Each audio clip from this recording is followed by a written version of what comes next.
추석 명절을 맞이해서 또 부모님 고향을 찾으러 오신 또 우리 자제분들 또 환영을 합니다.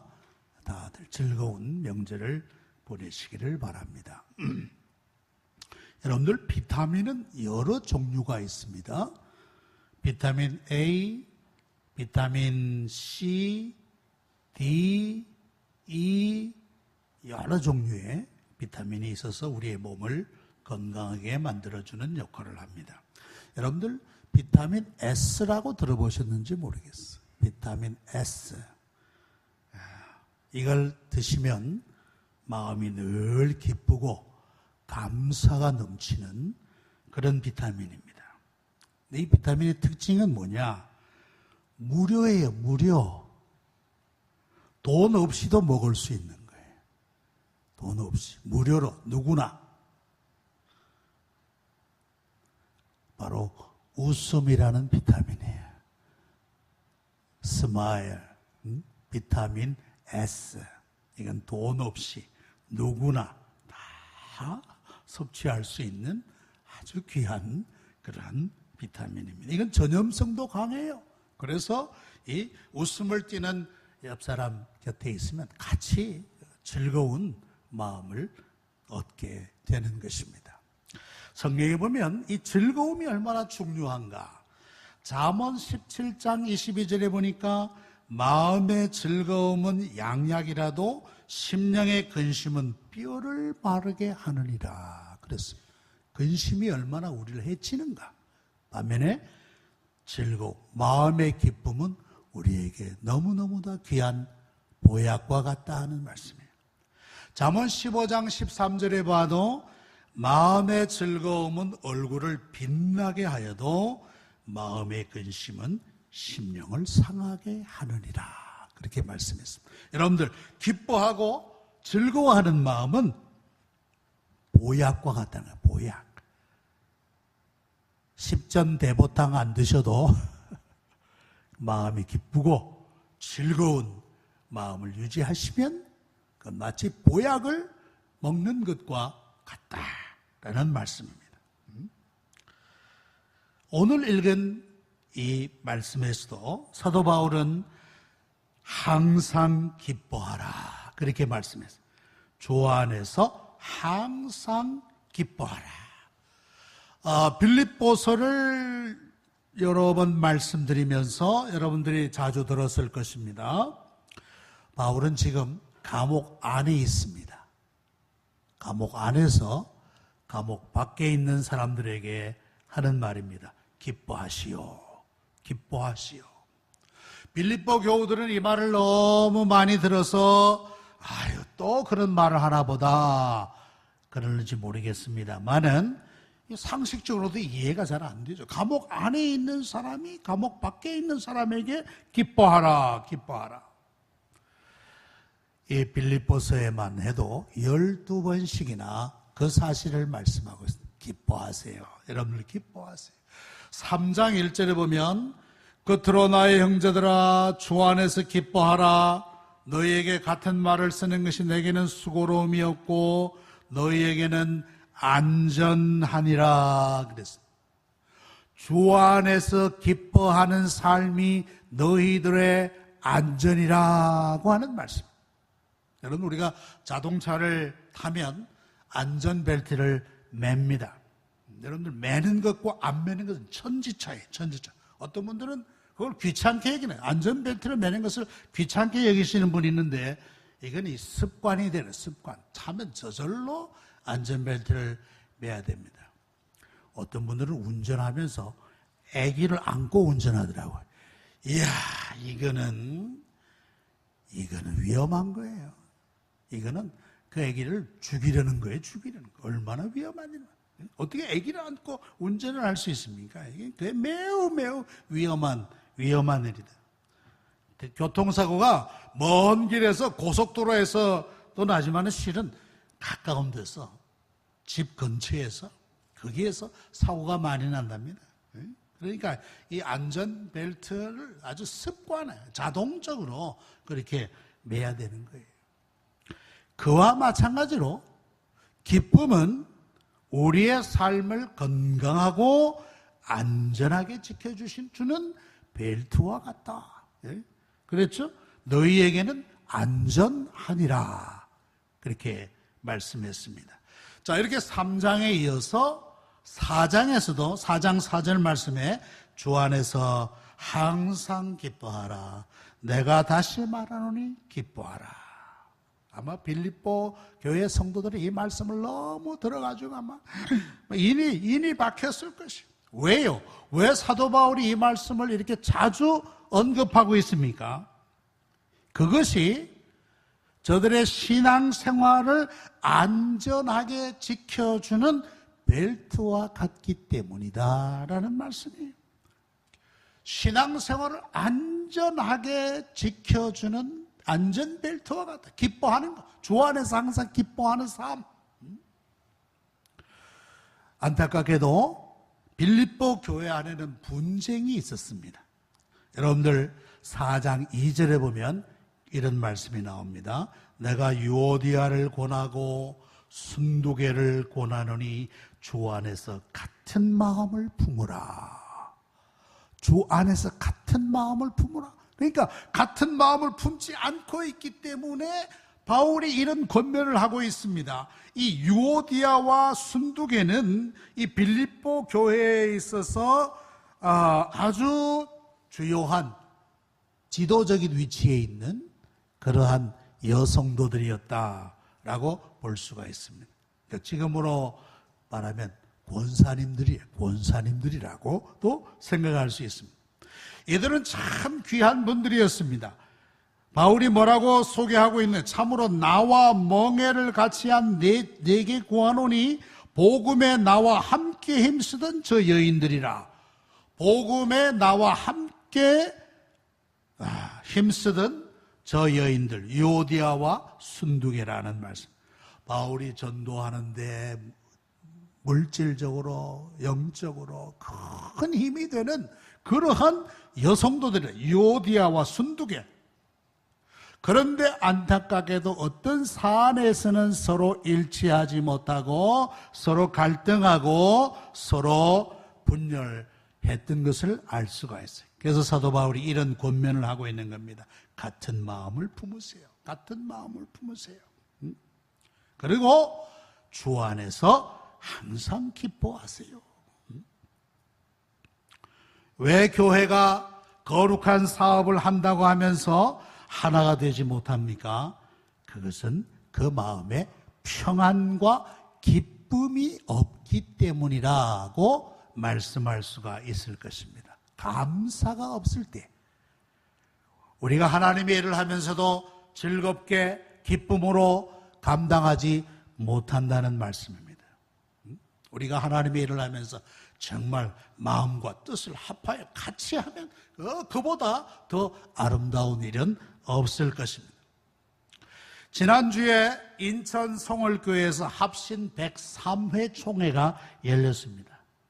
전국 21개 노회에서 291명의 장로, 목사, 총대가 함께 모였습니다. 한 300명 되죠? 언권회원들, 또 기자들, 방청객들 다 하면 한 400명이 모인 것입니다.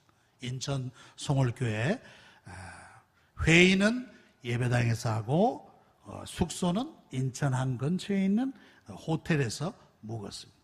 제가 그 총회를 지나면서 어떻게 총회장을 했을까 제가 100회 총회장을 했는데 그때 참 성도들이 수고를 많이 하셨어요. 장로님, 권사님들이 얼마나 수고를 2박 3일 동안 그 행사를 하기 위해서 얼마나 많이 수고하셨는지 몰라요. 참 그분들의 수고와 노력이 있었기 때문에 제가 그 직분을 감당할 수 있었다 생각하면 다시 한번 감사하게 되는 것입니다.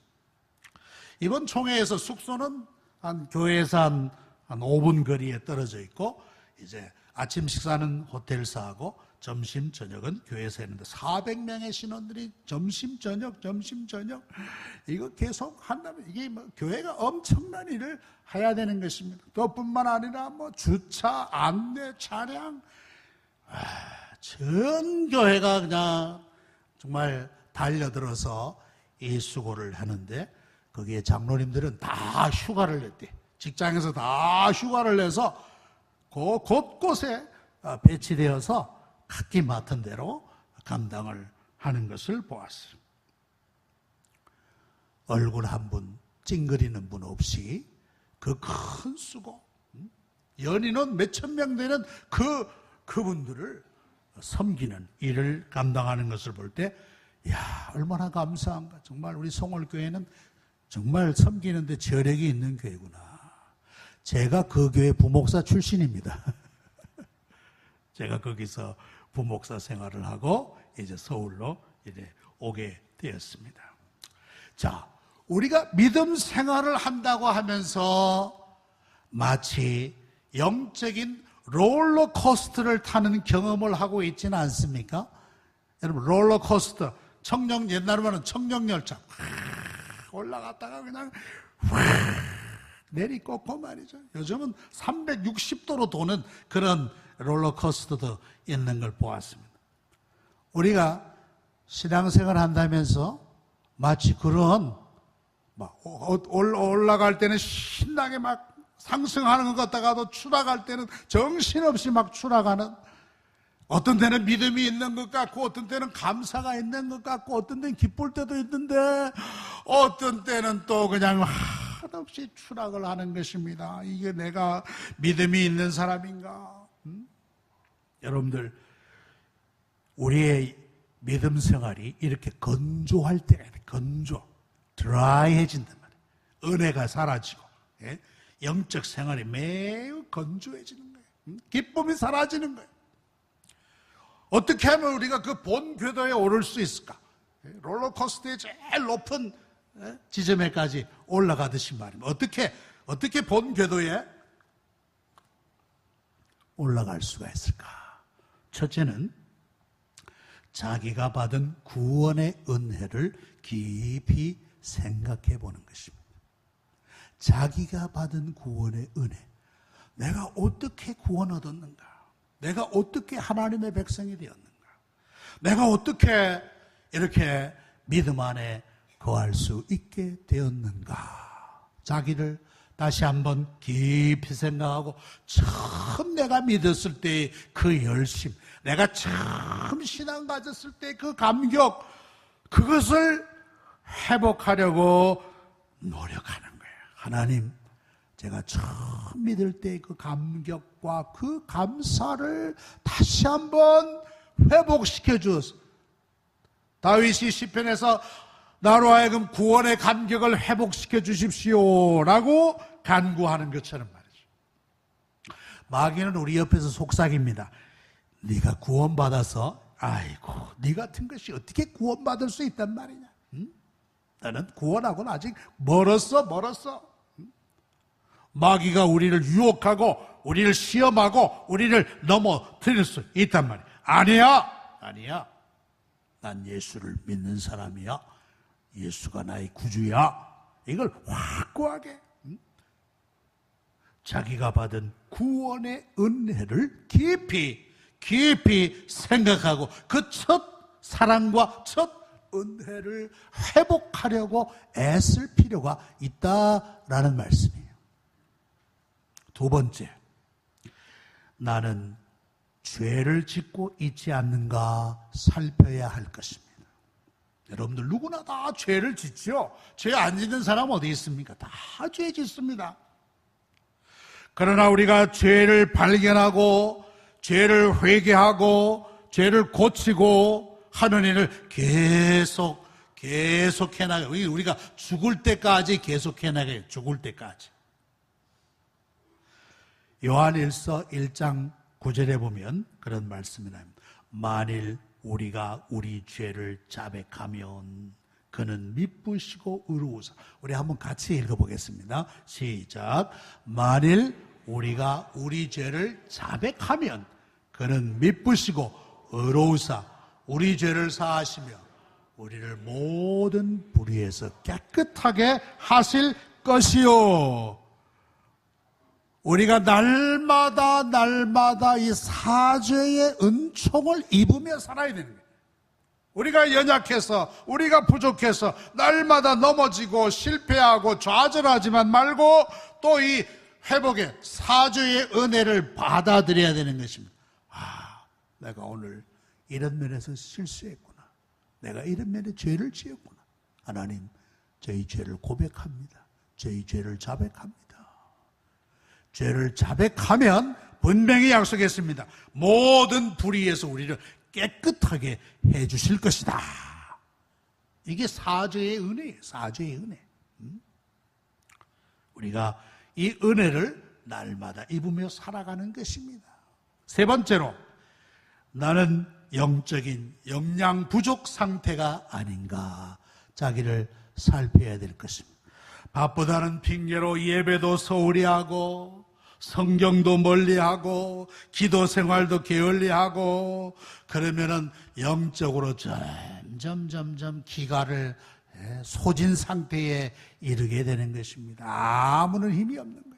여러분들, 우리 한국 사람들은 밥 힘으로 살잖아요. 밥 힘. 밥을 먹어야 살잖아요. 밥을 먹어야. 여러분들, 여행 가운데 최고의 여행은 뭐냐? 크루즈 여행. 큰 호화 여객선을 타고 그냥 쫙 바다를 항해하는 그 여행이 최고의 여행의 백미라 그럽니다. 어떤 분이 크루즈 여행을 하고 와서 그래요. 아이고, 말도 마십시오. 3일 지나니까 죽겠습니다 그러더라고요. 왜? 3일간 빵만 먹으려니까 이게 죽을 지경이래. 죽을 지경. 아이고, 크루즈 여행이고 뭐고 다 팽개치고 집에 가서 된장찌개에서 밥하고 먹고 싶습니다.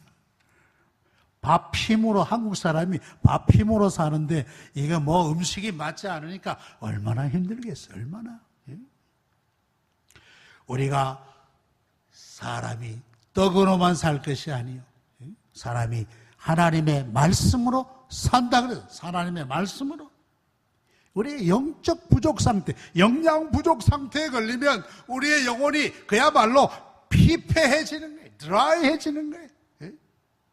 그러니 감사도 잃어버리고 기쁨도 잃어버리게 되는 거란 말씀. 여러분들 주일날 이렇게 와서 설교를 듣는 것은 하나님의 말씀을 받아 먹는 것입니다. 받아 먹는 거예요.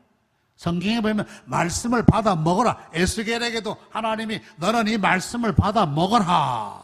다니엘에게도 이 말씀을 받아 먹어라. 그래서 설교는 하나님의 말씀을 받아 먹는 것입니다. 이 설교를 달게 듣는 분들은 하나님의 말씀을 잘 받아 먹는 것과 마찬가지입니다. 그러면 그 안에 힘이 생기고 영적인 힘을 얻을 수가 있다는 말씀입니다. 왜 우리의 영혼에 감사와 기쁨이 잃어버리는가? 내가 영적으로 영양 부족 상태에 빠지면 그렇다는 사실이에요. 네 번째로, 나는 너무 내 몸을 혹사시키고 있지 않는가 생각해 보아야 될 것입니다. 내 몸을 너무 피곤하게 혹사시킨다는 말씀입니다. 우리의 영과 육신은 밀접한 관계를 가지고 있는 거예요. 그래서 육신이 극히 피곤하면 영적으로도 곤비할 수밖에, 영적으로 피곤할 수밖에 없는 거예요. 너무 지나치게 일을 너무 많이 하는 그것도 그렇게 바람직하잖아요. 일 중독이라죠. 일 중독, 워커홀리즘, 일 중독에 빠진다는 말씀. 제가 어제 저녁에 좀 늦게 이발을 하러 이발소에를 갔더니만 이발하는 분이 이발하면서 사장님은 늦게까지 일하시네요 그러시더라고요. 저를 사장으로 봤나. 사장님은 늦게까지 이렇게 돈을 많이 버시려고 일을 하시네요. 그래서 저는 뭐 돈 버는 일하고는 관계는 없습니다. 그럼 어떤 일 하세요? 전 주의 일 합니다. 교회에서 목회하고 있는 목사입니다. 그러세요. 얼마나 돈을 많이 버시면 이 명절 가까운 날도 이렇게 늦게까지 일하고 오시냐 이거예요. 여러분들, 너무 일을 많이 해서 너무 피곤한 상태를 만드는 것도 그렇게 바람직한 건 아니에요. 일과 쉼의 균형을 적절하게 맞추는 게 그게 하나님의 우리를 향한 그런 이 원리 아니에요. 원리. 엿새 동안 열심히 일하고 일일째 되는 날엔 쉬어라. 안식일을 사밧이라, 히브리 말로 사바트. 사밧이라는 말은 스톱, 멈춘다. 멈춘다. 모든 일을 멈춘다. 모든 수고를 멈춘다. 내려놓는다 하는 그런 뜻이에요. 일과 쉼의 균형이 맞을 때 우리의 영혼도 아주 활력을 얻을 수가 있단 말이에요. 그렇지 않으면 우리도 점점 그야말로 처지는, 다운되는 그런 현상에 들어갈 수밖에 없는 거예요. 다섯 번째로, 그와 반대로 우리는 영적으로 과식하고 있지는 않는가? 과식하고 있지 않는가? 여러분들, 이 전파 매체가 얼마나 발달해서 기독교 방송, 라디오 방송, 텔레비전에 다양한 기독교 채널 틀기만 하면 설교가 막 쏟아져 나와요. 설교의 홍수를 살고 있다고 해도 과언이 차를 차고 라디오를 틀면 설교가 나옵니다. 집에서 TV만 틀어도 기독교 가장 다양한 채널에 설교가 쏟아져 나옵니다. 물론 좋지요. 귀하지요. 여러분, 꿀이 좋습니다. 꿀이 좋아요. 몸에 좋아요. 그러나 꿀 많이 먹으면 탈납니다. 탈나. 우리가 하나님의 말씀을 또 절제하고 적절하게 들어야지. 그것도 절제가 필요하다. 영적으로 과식도 이것도 문제란 말이에요. 과식도. 자, 이러한 영적인 고갈에서 우리가 벗어나서 오늘 사도 바울이 말씀합니다. 주 안에서 항상 기뻐하라. 주 안에서 항상 기뻐하라. 내가 다시 말하노니 기뻐하라. 우리가 기쁨을 얻는 대개의 경우 외적인 환경의 변화 안에 더 큰 집에, 더 좋은 집에 들어가 살고, 뭐 더 좋은 차를 사고, 자녀들이 공부 잘하고 출세하고, 뭐 진급하고, 그럴 때 기뻐할 수 있죠. 기뻐할 수 있죠. 그러나 오늘 여기에서 주 안에서 항상 기뻐하라는 이 말씀은 그런 기쁨과는 차이가 있습니다. 바울이 여기에서 기뻐한다는 것은 뭐냐? 자기의 기쁨이 아니라 타인에게서 오는 기쁨을 말해요. 타인으로 말미암아 오는 기쁨을 말씀하고 있어요. 여러분, 영어로 joy라는 거예요. joy, 기쁨, 즐거움. 그 joy라는 말을 어떤 분이 이렇게 해서, 첫 번째 J는 Jesus, 예수님. 그다음 O죠. O는 others, 다른 사람. 그 다음에 Y, 그리고 you, 당신. 예수님, 다른 사람, 그리고 당신. 이런 순서를 놓으면 그게 바로 joy, 기쁨이라, 기쁨, 즐거움, joy. 다윗이 그랬어요. 자기가 뭐 기쁨을 얻는 게 아니라 다른 사람으로 말미암아. 데살로니가 2장 19절로부터 20절에 보니까 너희가 우리의 영광이요 기쁨이라 그랬어요. 너희가 우리의 영광이요 기쁨이니라. 바울이 자기가 전도하고 양육한 사람들이 잘 믿음의 뿌리를 내리는 것을 볼 때 자기는 기뻐한다. 그것이 참 기쁨이라 그렇게 말씀했어요. 또 이 기쁨은 역설적이게도 고난의 결과에서 얻는다는 사실이에요. 고난의 결과에서. 우리는 늘 모든 것이 다 만사가 영통하고 편할 때 기뻐하는 것으로 생각하기 쉬운데, 그러나 고난 가운데 우리의 기쁨이 배가 된다라는 말씀이에요. 고난을 통해서 우리의 기쁨이 배가 된다. 골로새서 1장 11절로부터 보니까 그의 영광의 힘을 따라 모든 능력으로 능하게 하시며 기쁨으로 모든 견딤과 오래 참음에 이르게 하시고, 기쁨으로 견디고 오래 참음에 이르게 한다. 고난을 견딜 때, 고난을 이길 때 우리에게는 기쁨이 일어나는 거예요. 여러분, 신앙생활 할 때 고난이 다가옵니다. 역경이 다가옵니다. 환난이 다가옵니다. 왜 내가 이런 고난을 당하나? 내가 예수 믿어서 이런가? 그렇게 고민하시는 분도 있어요. 아니, 하나님은 그 고난을 통해서 우리에게 기쁨과 감사를 배가시켜 주신다면 그걸 잘 통과하고 그걸 자기의 훈련으로 잘 삼으면 기쁨이, 세상에 줄 수 없는 기쁨이 배가 될 수 있다라는 말씀이에요. 아울러 이러한 기쁨은 우리가 스스로 만들어낼 수 있는 것이 아니에요. 궁극적으로 성령의 선물이다는 사실이에요. 궁극적으로 하나님의 성령께서 우리에게 부어주시는 성령이라는 말씀이에요.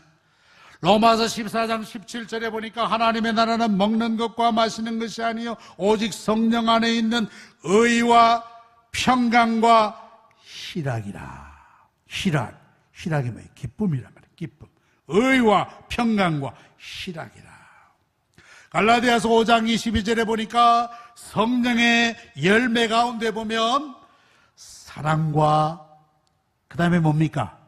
희락과, 사랑과 희락과 화평과 오래 참음, 자비, 양선, 중성, 온유, 절제, 희락이 그 안에 포함되어 있는 거 봅니다. 그게 우리가 늘 성령의 충만함을 추구해야 돼요. 하나님, 저에게 성령 충만 주세요. 성령의 열매로, 궁극적인, 기쁨은 궁극적인 성령의 열매라고 하는 사실입니다. 이러한 기쁨을 획득하는 성도는 관용할 수 있어요. 관용. 너그러운 마음을 가지고 상대방을 포용할 수 있다는 말씀입니다. 넓은 마음으로. 오늘 그랬죠. 5절 말씀에 너희 관용을 모든 사람에게 알게 하라. 기쁨과 관용이 서로 밀접하게 연결되어 있는 것을 볼 수 있습니다. 그리고 바울은 기쁨을 이야기하면서 염려에 대해서도 말씀하고, 염려. 6절에 바로 그 아무것도 염려하지 말고. 왜 기쁨과 염려가 이렇게 연결될 수 있습니까? 염려는 기쁨의 원수이기 때문에. 염려는 기쁨의 원수란 말이에요. 원수. 염려는 나쁜 거예요. 악한 거예요. 염려는 하나님께 대한 불신의 교묘한 모습이라. 그렇게 볼 수 있어요. 염려는 하나님께 대한 불신의 교묘한 모습이라. 하나님을 믿지 못하는 그러한 상태의 표출이라. 염려라는 것. 여러분들, 우리 마음에 염려가 가득 차면 기쁨은 천천히 물러가는 거예요. 기쁨은 천천히 소멸되는 거예요. 염려가 나를 지배하면 말이죠. 염려를 제거하는 것이 기쁨을 회복하는 길인데, 염려를 제거하는 방법이 뭐냐? 그것이 바로 기도라는 말씀. 그것이 바로 기도다. 여러분들, 기쁨과 기도는 병행합니다. 기쁨과 기도는 함께 가는 거예요. 함께. 그래서 데살로니가전서 5장 16절로부터도 보면 항상 기뻐하라. 그 다음에 뭐가 나옵니까? 쉬지 말고 기도하라. 범사에 감사하라. 이는 그리스도 예수 안에서 너희를 향하신 하나님의 뜻이니라. 말씀이었어요. 그래서 오늘 사도 바울이 6절에 그런 말씀, 아무것도 염려하지 말고 모든 일에 기도와 간구로 너희 구할 것을 감사함으로 하나님께 아뢰라. 여러분들, 염려에 쏟는 정력을 기도에 쏟아부으라는 말씀입니다. 예. 염려에 쏟는 정력을 그 기도에 쏟아붓는다면 그 염려는 다 사라져버릴 거예요. 다 사라져버리고 하나님이 주시는 여기에 평강, 하나님의 평강이 그리스도 예수 안에서 너희 마음과 생각을 지키시리라. 모든 염려로부터 우리를 지켜주신다. 그렇게 약속하고 있는 것입니다. 자, 이렇게 볼 때 염려 제거제는 기도다. 염려 제거제는 기도다. 라는 말씀입니다. 미국의 사업가 중에 존 워너메이크라는 사람이 있습니다. 이분은 미국의 백화점 왕이었어요. 큰 대사업가였고 또 벤자민 대통령의 내각으로 최신부 장관을 맡아서 큰 업적을 남긴 사람입니다. 사업도 하랴, 장관도 하랴. 그는 그럼에도 불구하고 그가 가장 귀하게 여겼던 일은 뭐냐? 자기 교회 주일학교 교장직이었다고 그래요. 자기 주일학교. 내가 사업가이기도 하고 장관이기도 했지만은 다른 건 다 부업이고 주일학교 이 교장 이 일이 나의 주업이다. 그렇게 말할 정도예요. 그분이 나이 많았습니다. 나이 많은 자리에 이르렀을 때 친구가 물었어요. 도대체 무엇이 당신으로 하여금 사업가라서 이렇게 크게 성공할 수 있었습니까? 왜? 무엇이 당신이 이렇게 크게 성공했소? 그는 23살에 사업을 시작해서 83세까지도 건강하게 사업의 총수로서 일을 했던 것입니다. 워너메이커는 간단하게 한마디로 대답했어요. 즐거운 마음으로 바쁘게 살았습니다. 즐거운 마음으로 바쁘게 나에게 주어진 모든 일을 감당했습니다. 하는 사실이에요. 여러분들 바쁘게 살지만은 정말 즐거운 마음으로 바쁘게 사는 사람들이 과연 얼마나 되겠는가? 바쁘긴 바쁜데 즐거움이 아니라 억지로 마지못해서 할 수 없이 분주하게 살아야 되는 것이 오늘 우리의 삶이 아닌가 생각됩니다. 워너메이커는 자기가 하는 일에 기쁨으로 바빴다는 사실이에요. 이것은 바로 신앙에서 나오는 힘일 것이다. 즐거운 마음으로 바쁘게. 즐거운 마음으로 바쁘게. 말씀을 맺겠습니다. 성도는 기쁨의 사람이다. 성도의 마음에 낙심이나 우울감이나 좌절감이 자리 잡아서는 안 될 것입니다. 만약 우리의 기쁨이 부족하다면 늘 하나님의 은혜로 채워서 성령의 도움을 늘 구해야 될 것입니다. 하나님, 나에게 성령의 열매로서의 희락을, 기쁨의 은혜를 주세요. 이번 때 여러분 또 명절이 오는데 명절도 주 안에서 여러분들 기쁜 그런 명절 되시기 바랍니다. 예. 여러분들의 삶이 아까 워너메이커처럼 즐거운 마음으로 바쁘게 여러분들의 모든 일을 감당하여 하나님께 영광 돌리는 성도들이 되시기를 축원합니다. 예, 기도합시다. 사랑 많으신 하나님 아버지, 오늘도 우리에게 주신 말씀을 기억하게 하여 주시옵소서. 주 안에서 항상 기뻐하라고 말씀하셨습니다마는 우리는 때로 자신의 기분이나 환경의 지배를 받을 때가 많습니다. 그래서 우울해하고 좌절하고 낙심할 때가 있습니다. 하나님, 오늘 말씀을 마음에 새기고 어떤 환경 가운데서라도 성령 충만한 은혜를 힘입어 늘 감사와 기쁨이 넘치게 하여 주시옵소서. 이번 추석 명절에도 우리의 기쁨의 삶이 모든 일가 친척들에게 전달될 수 있도록 은혜 주시옵소서. 예수님의 이름으로 기도하옵나이다. 아멘.